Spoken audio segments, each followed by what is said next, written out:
Bueno chicos, espero se encuentren muy bien. El día de hoy lo que me compete abordar en este video es acerca de la histología del oído. En particular, nosotros nos enfocaremos en la histología del oído interno, todo esto que están observando en el punto azul.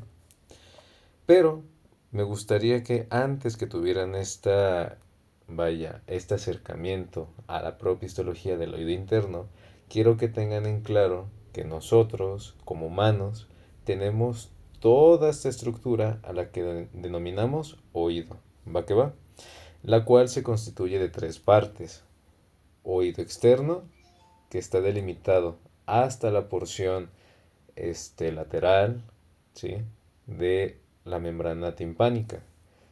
El oído medio, que ya compete a su propia cavidad, con donde van a estar incluidos los huesecillos o la cadena osicular, también así denominados, y la abertura para la trompa de Eustaquio, y será delimitada por la ventana oval, para finalmente darnos lo que es el oído interno, el cual va a estar constituido por la cóclea, el vestíbulo, los canales semicirculares, darán pie a la formación del nervio vestibular, el nervio coclear y finalmente darnos lo que es el nervio vestíbulo-coclear, el cual llamamos el octavo par craneal. Todo esto entonces va a ser el oído, tres partes. El oído externo entonces va a estar constituido por un pabellón auricular como su límite lateral, en el cual nosotros fácilmente vemos una histología muy sencilla. Se trata de un cartílago elástico. Recordemos que este cartílago elástico va a ser muy particular en las estructuras que necesiten flexibilidad, pero a su vez que se puedan sostener en su propia estructura. Cosa que el del hialino sí funciona, pero presenta eh, menos dureza, por así decirlo. En cambio, el oído tiene esta peculiaridad. ¿Va que va? Y va a estar recubierto por una piel delgada, en donde podemos encontrar folículos pilosos, misma histología que hemos visto en otras laminillas. Ahora bien, abordando el canal de auditivo externo, muy importante para patologías de obstrucción, por ejemplo, en el que te puede generar una hipoacusia porque el sonido que es captado por el pabellón auricular que funge como antena, pues el sonido es incapaz de ingresar por la cavidad y atravesar hasta llegar a la membrana timpánica.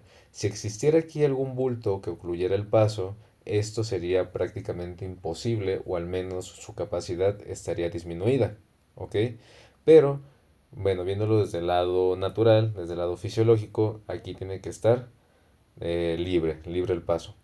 Observamos aquí entonces, rápidamente podemos encontrar estructuras cartilaginosas también que son parte de un origen mismo que el pabellón auricular. Y la otra característica es que van a estar inmersas en tejido adiposo, lo que conoceríamos como hipodermis, tejido adiposo de tipo unilocular. Y en toda esta cavidad observaríamos una piel delgada también, en donde encontramos glándulas sebáceas, porque vamos a observar aquí folículos pilosos, como toda piel delgada, glándulas sudoríparas y también glándulas de cerumen. Una característica importante de esta histología del canal auditivo externo, los cuales nos generan el cerumen, o sea la cera, que poco a poco se irá recorriendo hasta salir por el pabellón auricular. Por eso es importante que ustedes no utilicen cotonetes, ya que si la bolita de cera se estaba generando acá, pero ustedes ingresan un cotonete, la van a estar empujando en vez de facilitar su salida. Y si esto continúa en largo plazo o con un mal movimiento, pueden perforar la membrana timpánica o inclusive generar una inflamación persistente, haciendo que todo este canal, todo el oído, pueda existir alguna malformación por cambios adaptativos a esta lesión. ¿Hasta aquí vamos bien? Perfecto. Entonces, ya para terminar, observamos que el canal auditivo se divide en tres partes. Dos tercios aproximadamente se trata de tejido adiposo que sostiene a la estructura del oído externo, pero el tercio medial ahora va a ser parte de lo que conocemos del hueso temporal, ¿ok? Todo esto de acá. Un tejido óseo muy simple que hemos estado viendo. en el cual vemos celdillas, las celdillas mastoideas. Recordemos que por esta zona estamos en la zona mastoidea, ¿ok? Ahorita lo estaremos viendo un poquito más adelante. Y ya tenemos la membrana timpánica, que, dato curioso, esta membrana, a pesar de ser delgada y dotar de la movilidad para transmitir el sonido que ingresa, rebotará en la membrana, se moverá y activará, por así decirlo, la secuencia de movimientos de la cadena osicular. Esto es lo normal. Pero la histología de este órgano de la membrana, o al menos su embriología, es que es uno de los pocos órganos, por no decir el único, que se conforma de las tres capas de la gastrulación: endodermo, mesodermo y ectodermo, las tres en un mismo órgano. Ahora bien, el oído interno, ya que terminamos con la descripción del oído externo. El oído medio se va a constituir por esta cavidad formada dentro del hueso temporal. También va a estar revestido por no piel, sino por una mucosa. Una mucosa que se va a comunicar por la trompa de Eustaquio, que generalmente está ocluida y va a dotar de funciones de cambios de presión. Si por ejemplo aquí observamos que hay mucha presión en el conducto auditivo externo, que va a ocasionar que la membrana timpánica se vaya, por así decirlo, a adentrar en la cavidad del oído medio. Si esto continúa o bien son cambios abruptos, lo que va a suceder es que se pueda perforar. ¿Qué es lo que pasa? La trompa de Eustaquio que ven acá, como estaba colapsada, lo que va a hacer es abrirse para ahora sí entre presión, o sea aire, en esta cavidad y pueda contrarrestar el movimiento que se estaba generando en el canal auditivo externo para que la membrana no se rompa, se quede íntegra. ¿Ok? Eso se llama neutralizar presiones, que es básicamente la función de la trompa de Eustaquio. Por lo contrario, también va a tener esa función en el caso de que ya no haya tanta presión, sino que haya menos. ¿Ok? También suceden estos cambios en tanto trompa y el conducto auditivo externo. Ahora bien, de los huesecillos, véase que tenemos tres. El estribo, que marca el límite junto con la ventana oval del oído interno. Tenemos lo que es el yunque y el martillo. ¿De acuerdo? El martillo, que está fijado a la membrana timpánica, movilizará el yunque como si se lo estuviera golpeando, similar a un herrero, y con el estribo lo estará movilizando para generar esas señales de adentro y hacia afuera para activar todo el mecanismo histológico que vemos en el interior de todo este órgano. De acuerdo, entonces, teniendo ya esto como base, y recuerden que el oído interno va a también estar inmerso en tejido óseo propio del hueso temporal. Entonces, ese es el hueso temporal. A grandes rasgos es todo lo que tenemos que ver. Son imágenes del Rubier. ¿Sí? Estoy utilizando un poquito de las diapositivas de una presentación de Hipocuse. Ojalá pues sean un poco más didácticas. Y vean, ¿por qué se le llama temporal? Porque tiene una forma como si fuera un reloj de sol. Ya mirarán ustedes qué forma tiene de sol, de reloj de sol, pero pues así, digo, bueno, sí, ya me dirán ustedes qué es lo más parecido a este mismo. Otra de las teorías por qué el hueso temporal se llame así es porque es el sitio predominante donde aparecen las primeras canas, ¿ok? Ya que demuestra lo que es la transición en el paso del tiempo. Perfecto. Continuando pues rápidamente, esas son imágenes cadavéricas, ¿sí? Es del Yokochi, un excelente libro de atlas de anatomía humana, se los recomiendo. Son imágenes fotográficas del cuerpo humano y las cuales yo creo que son muy interactivas para su aprendizaje en la anatomía. De acuerdo, entonces.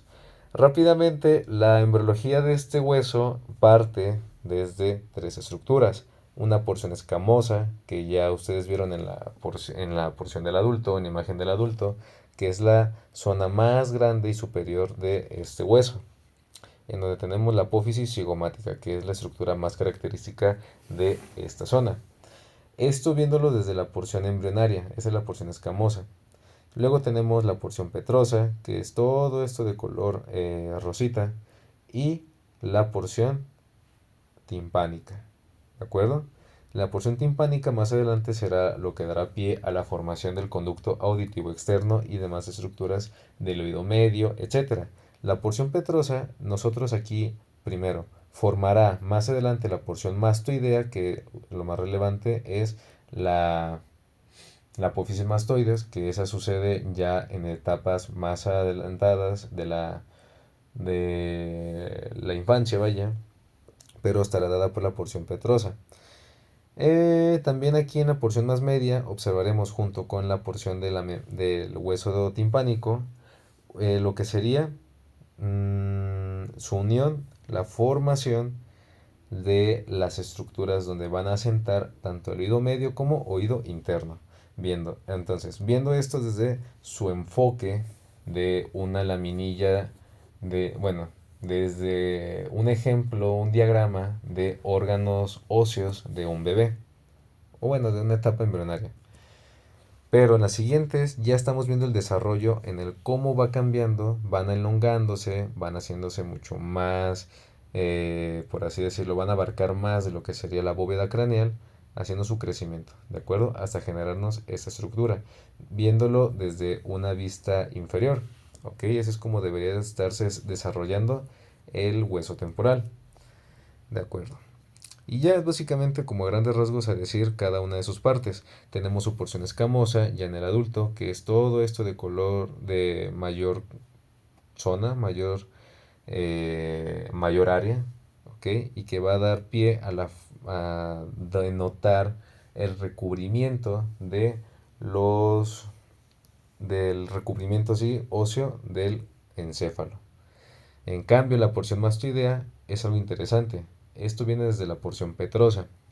Y eso se genera cuando ya el músculo esternocleidomastoideo, como su nombre lo indica, que está fijado en el mastoides, comienza a alargarse y contraerse, y junto con la zona que previamente antes no existía la apófisis mastoides, el tejido óseo que está inmaduro comenzará a como arrastrarse junto con la contracción muscular, generando estas estructuras, vaya, esta estructura que da pie a hacer una apófisis. ¿Qué otra cosa más?